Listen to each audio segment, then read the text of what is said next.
de ouro e tem na sua mão 7 estrelas. As 7 estrelas ele vem falando dos 7 anjos da igreja. Mas os 7 candelabros são as 7 igrejas. Muitos, eu já vi muitos pregando, dizendo que o Senhor tem a liderança da igreja na mão, mas esquece que, por mais que ele tenha a liderança da igreja na mão, ele passeia no meio da igreja dessa liderança. Assim como ele conhece quem lidera, ele conhece quem é liderado. Assim como ele conhece a gente que está aqui em cima, ele passeia no meio de quem está embaixo. E o texto vai dizer que agora ele está revelando a João a igreja de Éfeso. Éfeso, ele vem do original grego. Ele vem do original grego que significa Efésios, ou Efesinos, que significa nativo. Então ele está escrevendo a igreja dos nativos. E essas igrejas da Ásia foram a igreja que Paulo, em uma das suas viagens, ele veio abrindo essas igrejas. E agora João está na ilha de Pátimo e está escrevendo para essas igrejas que Paulo, em sua viagem missionária, veio plantando a preciosa semente da palavra. E ele veio plantando com genuidade, ele veio plantando com exatidão, e ele veio plantando com simplicidade. E ele vem falando: olha, eis que eu vejo que vocês têm se posicionado, têm colocado à prova. O que ele está falando? Ó, vocês têm discernimento, vocês têm conhecimento, vocês têm dons, mas eu tenho uma coisa apenas contra ti. Uma coisa só apenas contra ti. E o que é que Jesus tinha contra eles? Que eles abandonaram a essência do novo nascimento. Eles abandonaram a prática das primeiras obras. Eles abandonaram o início, aquilo que movimentava eles por dentro do início. E tem uma coisa aqui, eu quero que você preste muito bem atenção. Eu não sei quanto tempo você tem de evangelho, eu não sei o que te motiva a estar aqui, mas se Jesus ele virasse para você nessa noite, e a palavra que ele liberasse para você nessa noite fosse: eu não vou fazer, eu não vou te dar, eu não vou abrir, eu não quero, você continuaria adorando a Ele e buscando Ele com toda a essência, desde o princípio, aquela essência do princípio, você continuaria? Não me responda, pensa aí.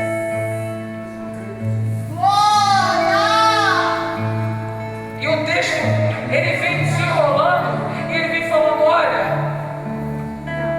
volta à prática das primeiras obras. Irmão Abacuque, ele vai falar uma coisa na sua oração que me chama a atenção: ouvi, Senhor, a tua voz e temi. Quando ele está falando isso, ele está deixando bem claro o que tem que nos movimentar hoje. Jesus, ele continua falando nos dias de hoje, sim ou não? A palavra vai falar que no começo de tudo, ele ia no jardim, na viração do dia, primeiras obras. Ele ia na viração do dia e ele ia lá e conversava com Adão. E ele viu que essa conversa com Adão podia ser multiplicada. E o que ele faz? Ele vai lá e dá costela, coloca uma auxiliadora. E quando ele coloca uma auxiliadora, ele coloca uma pessoa para andar do lado, para ter esse relacionamento também. Por quê? Porque Deus queria multiplicar relacionamento. Aleluia! E quando eu vejo isso, eu vejo Deus procurando agora por causa do pecado. O que ele precisa fazer? Ele precisa escolher pessoas a dedo nessa multiplicação de relacionamento, para que ele usasse essas pessoas que quisessem compromisso e quisessem pagar um preço para viver longe do pecado, com práticas de obras, longe do pecado. Aí sabe o que ele faz? Ele usa pessoas para intermediar ele com o povo. E o nome dessas pessoas era profeta. Aí agora diz o texto também que ele também não poderia mais permitir que qualquer um tivesse esse relacionamento com ele. O que ele faz? Ele levanta o sacerdote. Diz o texto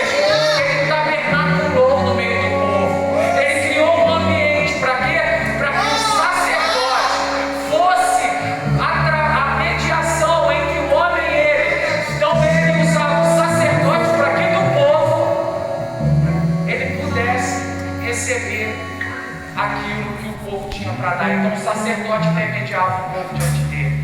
Aí agora vem Jesus. E diz o texto que agora vem Jesus 400 anos depois. Jesus ele vem depois de um período em que não se havia mais sinais na terra. E eu fico imaginando, irmãos, 400 anos Deus ficou sem falar. Mas eu também, ao mesmo tempo que eu imagino esses 400 anos que Deus ficou sem falar, eu imagino também o que foi que motivou o povo a continuar. Meu Deus! O que motivou aqueles remanescentes a continuar, a perseverar, a passar de um para o outro, de um para o outro. E eu fico imaginando que quantas vezes escutaram o que Isaías disse: um filho se nos deu, o principado estava sobre os seus ombros, o seu nome é maravilhoso, conselheiro, Deus forte, príncipe da paz. E eu fico imaginando geração passando para geração, que a palavra um dia ia acontecer e aquilo motivava o povo. E certa vez se levanta um homem no meio do caminho, no deserto, pregando uma palavra. Que palavra é essa? Olha, eu vos batizo com água, mas o que vai vir depois de mim vos batizará com fogo. É prática de primeiras obras. E ele vem anunciando isso aí. Agora diz o texto que agora Jesus ele vem e ele fala assim, João vem falando assim, eu sou a voz que clama no deserto. O que ele está clamando no deserto? Eu só preparo o caminho. Eu só preparo o caminho. Aí Jesus agora começa e ele chega, e o primeiro ambiente que ele chega, irmão, só tem notícia de Jesus até 12 anos. De 12 aos 30 não tem Jesus, não tem notícias de Jesus. Por quê? Porque ele estava tendo as experiências que eu e você estamos tendo. Ele foi uma pessoa normal em Jerusalém. Ele foi uma pessoa normal em Genezaré, na Galileia. Ele foi uma pessoa como eu e você. Por quê? Porque agora, quando ele inicia o seu ministério, a primeira coisa que ele vem, ele se encontra com aquele que estava preparando o caminho.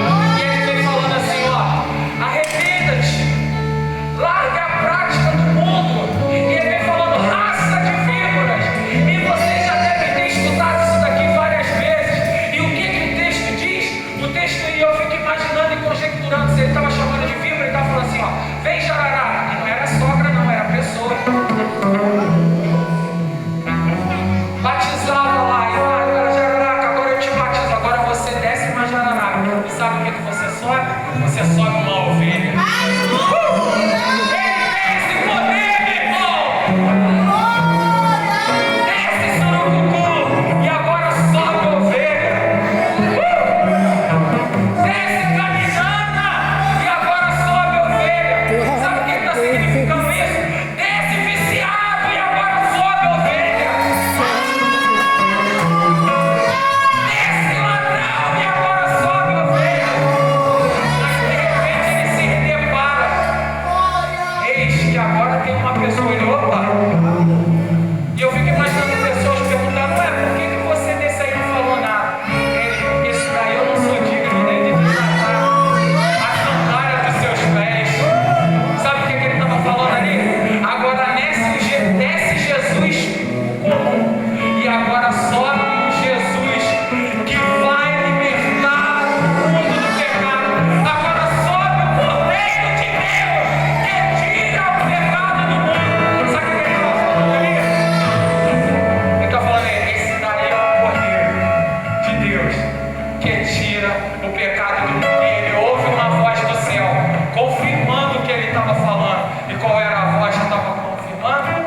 Esse meu filho amado, em quem a minha alma tem prazer. Em quem a minha alma tem prazer. Aí agora vem Jesus. Se no Éden, o primeiro Adão perdeu o contato do relacionamento, agora precisa de um profeta para ouvir a voz dele, para falar para o povo. Mas também precisava de um sacerdote para ouvir a voz do povo para Deus. Agora vem se cumprindo o que Isaías falava. E agora vem Jesus tocando o homem por fora, mostrando mostrando para ele o que precisava mudar por dentro, mas dando destino. Mas dando destino. E dando destino. Posso revelar, deixar a primeira revelação para a tua vida aqui nesse lugar essa noite? Meu irmão, quando Jesus toca a gente por fora, Ele vem tocar a gente por fora, não é para revelar o que Ele é, não. Ele vem tocando a gente por fora para revelar a gente para a gente mesmo. Esse é o Cordeiro de Deus que tira o pecado do mundo, que eu não sou digno nem de desatar as sandálias dos seus pés. O que ele estava falando ali? Isaías, a palavra vai falar que Isaías capítulo 6, até o capítulo 6 ele vem falando, ai disso, ai daquilo, ai de fulano, ai de ciclano, mas quando chega um dia que ele tem uma ameaça de perder o conforto do ambiente que ele estava, ele vai para a igreja, como talvez você chegou aqui como se fosse um dia normal, e quando ele chega na igreja ele fala assim, eis que eu vi um dia normal, eis que eu vi o Senhor assentado no alto sublime trono, e ele, ai de mim que vou perecendo. Por quê? Porque quando você chega num dia normal e vê aquilo que é sobrenatural, não é para revelar a grandeza do Deus que você está vendo, mas é para revelar o quanto nós somos diante dele. O quanto nós somos diante dele. E agora o texto vai revelar que Isaías, ai de mim que vou perecendo, porque eu vi o Senhor assentado no alto sublime trono, e o séquito, a aba das suas vestes enchia o templo, e aquela voz perguntou, a quem enviarei e quem há de ir por nós? Aí depois que ele descobriu quem ele era, ele vira para o pai e fala assim, Senhor, se é no palácio ou não, se é com o rei ou não, se é no ambiente que eu quero ou não, eis-me aqui, envia-me a mim. Ele fala, quando ele fala assim, eis-me aqui, envia-me a mim, ele está dizendo, Senhor, se tu não me enviar até ele, pode ficar tranquilo, que quem tu enviar a mim, eu quero ser usado por ti, porque eu reconheço quem eu sou diante do Senhor. E sabe o que Isaías era diante dele? Um profeta de boca suja. Meu Deus! Porque ele reconheceu quem ele era. Ai de mim que vou perecendo, porque sou um homem de lábios impuros e habito no meio de um povo de impuros lábios. Aí vem Matenais, ele fala assim, se tu reconheceu quem tu é, agora vou eu tocar naquilo que tu precisa, vou eu tocar e transformar aquilo que tu precisa. E sabe do que Isaías precisava? Só de uma boca disponível para Deus usar. Aleluia! Meu irmão, deixa Deus usar a tua boca, deixa Deus usar os teus lábios. Ele vai com Matenais, ele tira uma brasa viva do altar e toca no lábio de Isaías, e Isaías nunca mais foi o mesmo. Tanto que se você não quiser ler a Bíblia, só lê Isaías, só leia Isaías, só leia Isaías, que você vai ver o quanto Deus foi e por que ele foi considerado um profeta messiânico. Primeiro, porque ele viu quem ele era. Segundo, ele sabia onde estava. E terceiro, quem o chamou. Ei, você sabe quem você é? Você já viu quem te chamou? E você sabe qual é o propósito que você está inserido? Posso te fazer um desafio aqui? Pensa aí, não me responde. Deus tem uma bênção para você ou tem você para a bênção?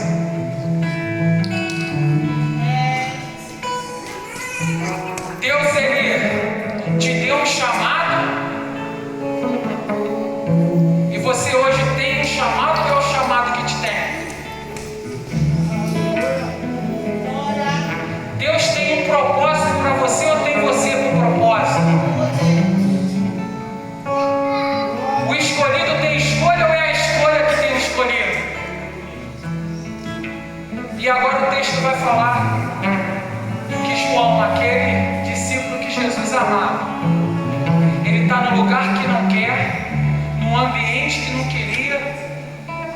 ele amava tanto o propósito e o ambiente que ele estava, que ele entendeu o tamanho da prova que eu estou vivendo e o tamanho da luta que eu estou vivendo é proporcional à revelação que ele quer me dar.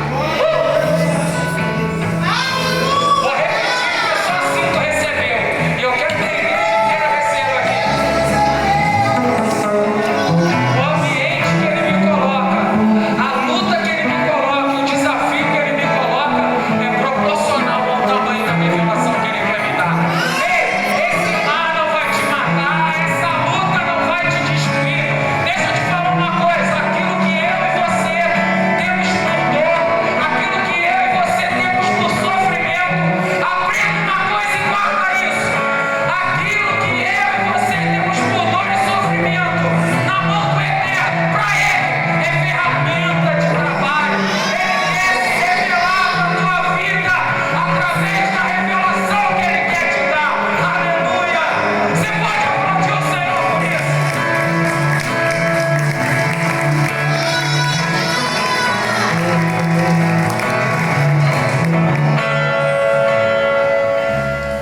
E aí ele vai falar, primeira igreja que ele refere, você. Eu falei um pouquinho disso na oportunidade lá no culto lá. Irmãos, nós hoje vivemos o dom é a engrenagem que movimenta a igreja. Mas o dom ele movimenta a igreja para te atrair para perto, sabe para quê? Para revelar você para você mesmo. Para mostrar o tamanho do Deus que serve, que traz a luz aquilo que estava em trevas, oculto. E aí ele vai falar, porque a luz dissipa todas as trevas. Aí ele vem falando, quando a luz ela entra no ambiente que está oculto, o que que traz? Traz clareza, entendimento e principalmente direcionamento. Jesus ele vem contando 3 parábolas e eu já vou caminhando para o final aqui. Primeira parábola, ele fala assim, ó.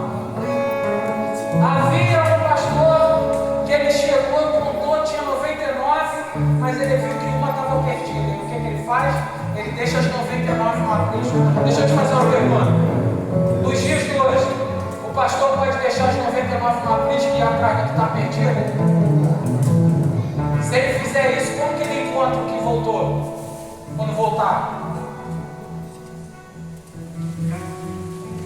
Segunda parábola que ele conta, ele vai falar assim, ó. Havia um pai que tinha 2 filhos.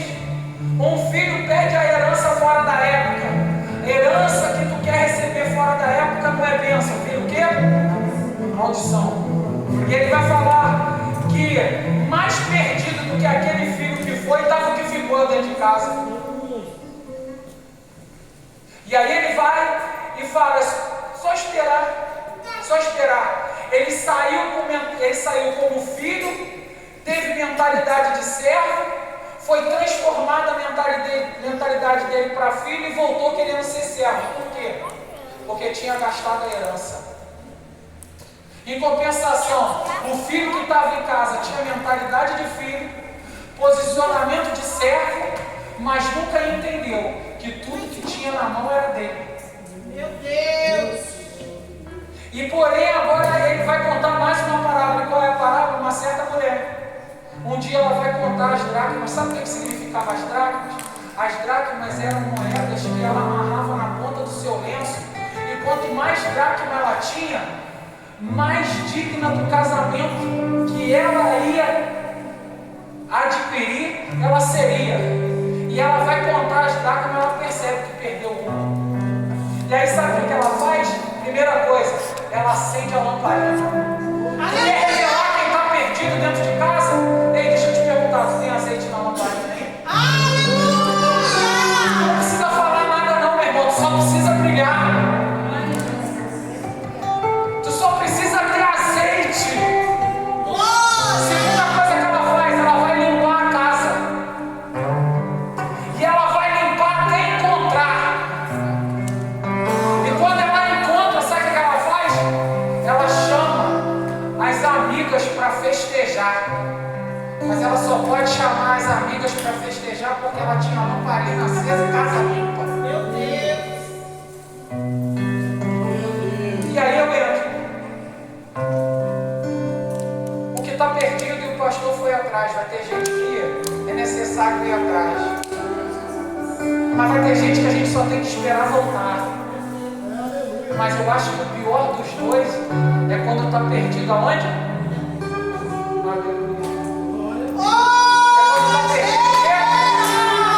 Sabe por quê? Porque perdeu a prática das obras.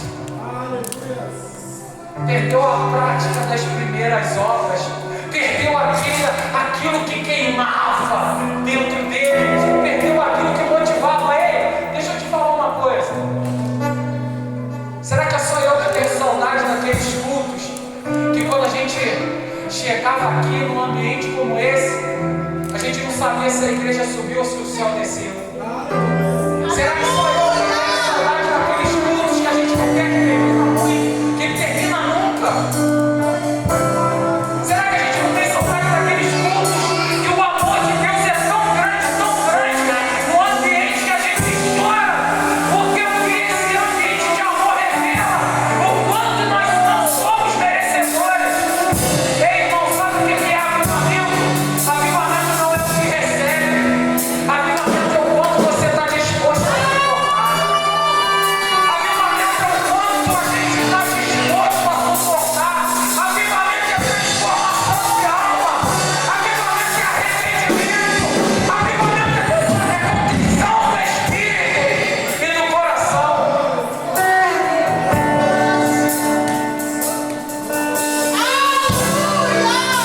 Avivamento é buscar o que está perdido. Avivamento é voltar à prática das primeiras obras. Avivamento é as coisas velhas se passaram.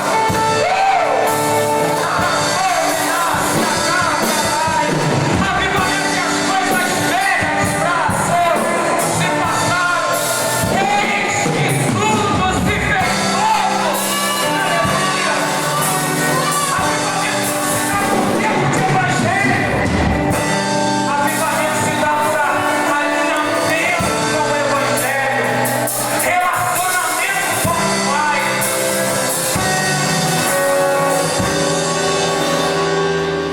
Pô, meu irmão. E aí ele vem falar. Sabe o que tinha na igreja de Éfeso? Tinha o maior templo pagão da história. Os nativos se depararam. O maior templo satânico da época, que era o templo de Artemis. E aí, vem falar que reprovou, que Éfeso reprovou a obra dos nicolaítas. Sabe o que significava a obra dos nicolaítas? Falava o famoso que a gente escuta muito. Isso não tem nada a ver. Pastor, pode beber? Isso tem nada a ver. Pastor, eu posso fazer isso porque isso não tem nada a ver. Isso era a prática dos nicolaítas. Você pode comer sim aquilo que foi sacrificado a Satanás, porque isso não tem nada a ver. Eu posso ir no bar, isso não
estava esperando de Nicodemos. Nicodemos, chama. Não se obedeça o que eu estou te falando, Nicodemos. Olha, o que nasce da água é água. Mas o que nasce do Espírito, ele estava falando assim, ó, o que eu estou te dando é palavra. Mas o que vai vir depois de mim e vai te tocar no Espírito, vai trazer para você um entendimento que você ainda não tem. Vai trazer para você o direcionamento que você não tem. Tanto que agora Jesus ele morre. Quem é que vai zelar pelo corpo de Jesus? Nicodemos e José de Arimateia. Por quê? Porque ele agora estava em busca, não mais do Jesus morto. Ele estava investindo no corpo de Jesus. Ele estava investindo no Jesus morto. Mas ele sabia que havia uma promessa. E qual era a promessa? No terceiro dia eu vou ressuscitar. E quando eu ressuscitar, a experiência que você vai ter comigo vai te direcionar para um ambiente diferente. E, irmãos, e quando eu escuto essa palavra, eu tenho mais 10 minutos, pastor. Quero contar para você um testemunho que eu acompanhei bem de perto e eu quero que você preste muito bem atenção agora. Havia uma família que ela queria muito uma criança. Efésios vai falar que nós fomos constituídos nele antes da fundação do mundo. O que é que ele estava falando? Enquanto tu não tinha forma e tu nem sonhava em nascer, Deus já tinha você pronto. Às vezes a gente olha para um bolo de barro, na cabeça do olheiro já tem um vaso pronto. E aí o que é interessante é que agora essa família, ela quer muito uma criança, essa criança nasce. E quando essa criança ela nasce com uma má formação congênita. E essa má formação congênita traz muito conflito para a família, porque ela já nasce e ela precisa ir para um ambiente. E esse ambiente que ela fica naquela época morre. E aquela família estava no Acre, e lá no Acre não tinha estrutura para essa mãe ter esse filho lá, então ela volta para o Rio. E quando volta para o Rio, vem para Petrópolis, e quando nasce em Petrópolis, nasce do jeito que eu falei para vocês. E fica, morre. E de repente o vô daquela criança, por se tratar do primeiro filho homem daquela família, era o primeiro filho? Então está todo mundo ligado aí, né? Vou repetir, só a pastora respondeu. Era o primeiro filho? Homem. E ali para um homem do lado daquele avô e pergunta assim: será que eu posso orar por essa criança? E aquele avô diz e fala assim: pode orar sim. Daqui a pouco vocês vão entender por que eu acompanhei essa história de perto. Morre, e aquele avô permite orar por aquela criança e fica assim: ó, fica tranquilo, porque quando eu acabei de orar, Deus virou para mim e falou comigo que ainda hoje vocês vão segurar essa criança no colo, e daí de dentro vai sair uma criança com propósito, e esse propósito ele vai ser um grande pastor. A gente costuma dizer que quem é escolhido não tem. Eu vou provar para vocês que tem. Nós todo dia temos uma escolha. Todo dia nós temos uma escolha. E aí agora essa criança nasceu com 4 anos de idade. A família tinha muito dinheiro, muitas posses, uma casa muito grande. Aquela criança pega um copo de vidro. Sua mãe servia Satanás, e Satanás tinha um lugar especial dentro daquela casa. E todas as vezes que todo mundo entrava para falar com Satanás naquela casa, saía de lá. Mas quando era a vez daquela criança entrar, Satanás falava assim: ele não pode entrar não, porque ele tem propósito. Aquela criança com um copo na mão sai correndo para pedir mais refrigerante à sua mãe. Todo mundo que estava sentado na sala viu o tapete levantar, a beirada, e aquele tapete ser puxado. Aquela criança com 4 anos de idade cai com o copo na mão, copo de vidro, vaza a sua mão. E como naquela época depois que almoçava, não podia tomar anestesia, toma 16 pontos na mão a sangue frio, com 4 anos de idade, sem anestesia. Agora aquela criança vai fazer 8 anos de idade. 8 anos de idade precisa operar nariz e garganta. E vai para a Casa Providência, ali nas duas pontes, ali no Valparaíso. E quando a sua mãe pega na mão para atravessar a rua, vem um carro e atropela aquela criança. Ela estava indo operar nariz e garganta, agora tem que colocar um pino no pé. Todos os sonhos daquela criança começam a ser frustrados, porque o sonho daquela criança era de ser militar. Ela já pilotava kart e começa a ver que todos os sonhos da criança estão sendo frustrados. Agora, 12 anos de idade, descobre que o médico comete um erro cirúrgico. E quando comete esse erro cirúrgico, o que ele precisa fazer? Precisa retirar aquele parafuso. E quando ele retira o parafuso, ele comete outro erro. Ele não solta o tornozelo daquela criança. E quando aquela criança volta a estudar, descobre que o seu melhor amigo morreu. E morreu sem falar com ele. Agora, com de 15 para 16 anos, ele precisa fazer um reparo no seu tornozelo. Só que já tinha uma diferença, agora ele conhecia Jesus. Ele conhecia esse Jesus que nós conhecemos. E ali começa todo um trabalho, ele tem que colocar uma placa e 4 parafusos na sua perna. Mais uma vez, o seu sonho é frustrado. Ele via todos os seus amiguinhos indo para tudo quanto era lugar. No mesmo time de futebol, ele jogou 10 anos. Ele estava com a moto ali já preparada para mudar de categoria, para poder participar da categoria juvenil. E ele vê seus planos sendo frustrados. Um ano que ele perdeu seu amigo, tem que fazer uma reparação na sua perna. E por ele não ter correspondido àquilo que o seu pai investiu na vida dele, ele perde a chance e o sonho dele de continuar competindo. Com 16 anos de idade. E agora ele vai fazer um exame e ele descobre, nesse exame, que ele tem uma doença degenerativa no rim. Por isso que vocês, a maioria acredito que aqui já sabe, os pastores meu amigo aqui já sabem. Ele descobre que tem uma doença degenerativa nos seus rins, devido a tanto antibiótico, pressão alta. E ele descobre que dali aproximadamente 4, 5 anos, ele terá que dar entrada na hemodiálise. E o que ele faz?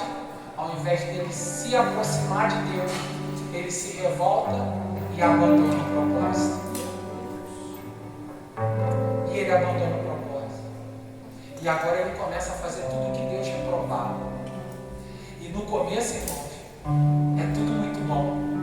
O diabo ele vai te dando, te dando, te dando, te dando, te dando, te dando. Só que chega uma hora que ele arranca tudo de uma vez só. Porque a alegria dele é te ver sofrer. A alegria dele não é ver você somente longe do Senhor, não. Ele quer te matar, ele quer roubar o que você tem, mas a maior felicidade dele é te ver destruído, sabia disso? Aí agora no dia 16 de novembro de 1999, ele chega no último estágio de uremia. O que significa isso? O sangue dele vira água. Ele colocava através do sangue pelo nariz e pelo ouvido urina. Ele chegou, o rim dele parou de funcionar. E ele dá entrada no Hospital Santa Teresa, às 4 horas da tarde, nesse último estágio. E o médico vira para aquela família e fala assim: ó, se vocês têm plano de assistência funerária, se vocês têm campa, vocês podem começar a preparar tudo, porque ele não passa dessa noite. E quando foi às 11h49 da noite, ele começou a convulsionar. E no dia 16 de dezembro de 1999, aquele garoto que nasceu com um propósito, ele veio a óbito. E ali ele morre. E a pergunta que eu te faço: quem é escolhido tem escolha? Jesus.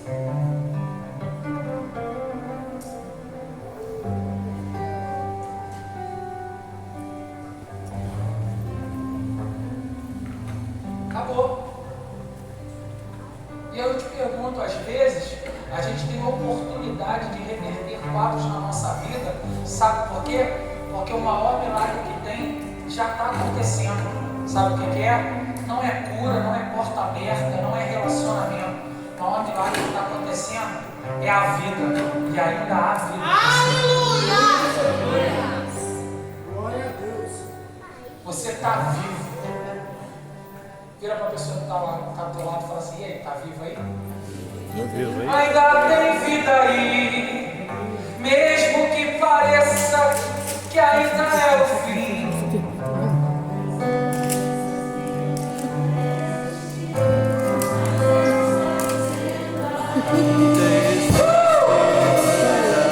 Ainda tem vida aí.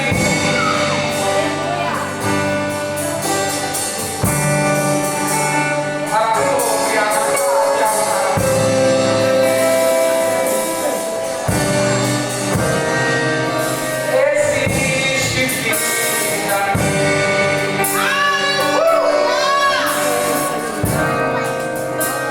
Eu te pergunto, aquele jovem cheio de sonhos, aquele jovem servindo num propósito, aquele jovem cheio de projetos, se ele tivesse vivo hoje, aonde será que ele estaria?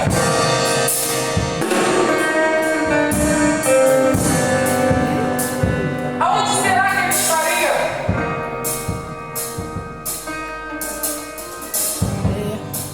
É mesmo.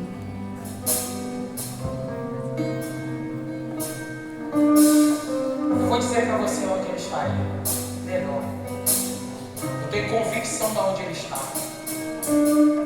Porque no dia 16 de novembro de 1999, aquele jovem que morreu é esse pastor que prega para vocês. Glória a Deus, aleluia.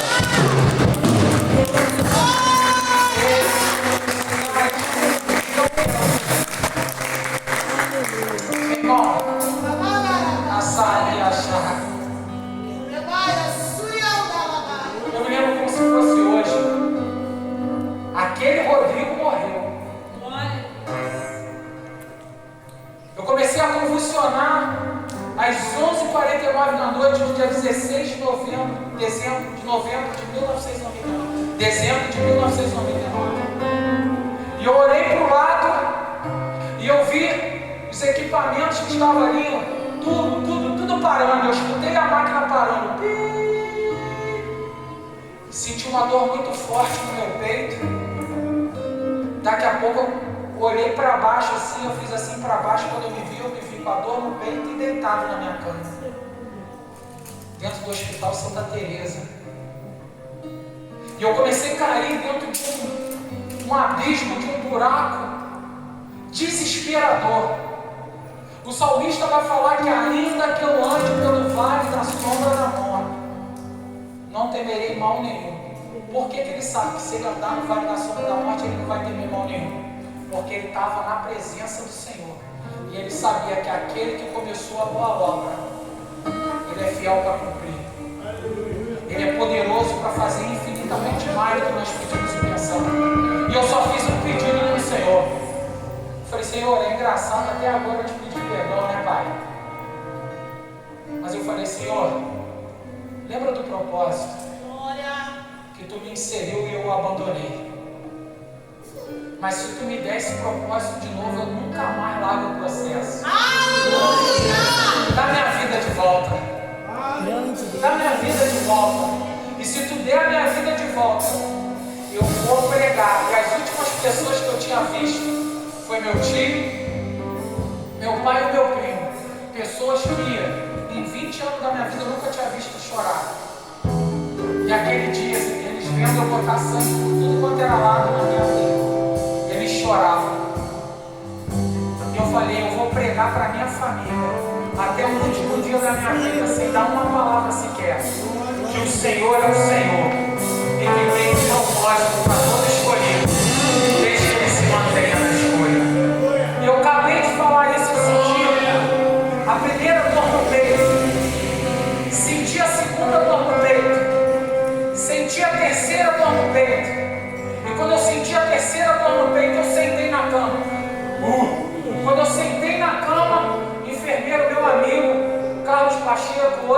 pastor também. Ele estava com a máquina de choque na mão e falou pro médico assim: eu vou tentar mais 2 vezes, doutor. E o doutor virou para ele e falou assim: já acabou, está morto. Ele: doutor, eu posso tentar mais 2 vezes? Ele: pode. E ele tentou mais 2 vezes. E na terceira vez eu sentei. Quando eu sentei, ele estava com o aparelho na mão. E ele colocou o dedo na minha cara e falou assim: ó, Deus te deu a tua vida de volta. Porque tu não tem mais o direito de abandonar o propósito. Porque repetir o processo não faz mais parte da tua história. Quando ele acabou de falar isso, eu olhei para o lado. Quando eu olhei para o lado, as máquinas ainda estavam assim, ó. Pi! Quando eu olhei para o lado, eu vi as máquinas assim. Depois que ele falou: Deus te deu tua vida de volta, e eu olhei para o lado, as máquinas começaram. Pi! Pi! Ou seja, Deus me deu minha vida de volta antes mesmo do meu coração voltar para mim. Aí agora, meu irmão, para tu voltar para o propósito e ser inserido no processo, tu tem que fazer o caminho de volta. Aí você pensa que foi fácil até esse dia, tu não imagina o que aconteceu depois. Você quer saber o que aconteceu depois? Numa outra oportunidade eu conto. Se coloque de pé.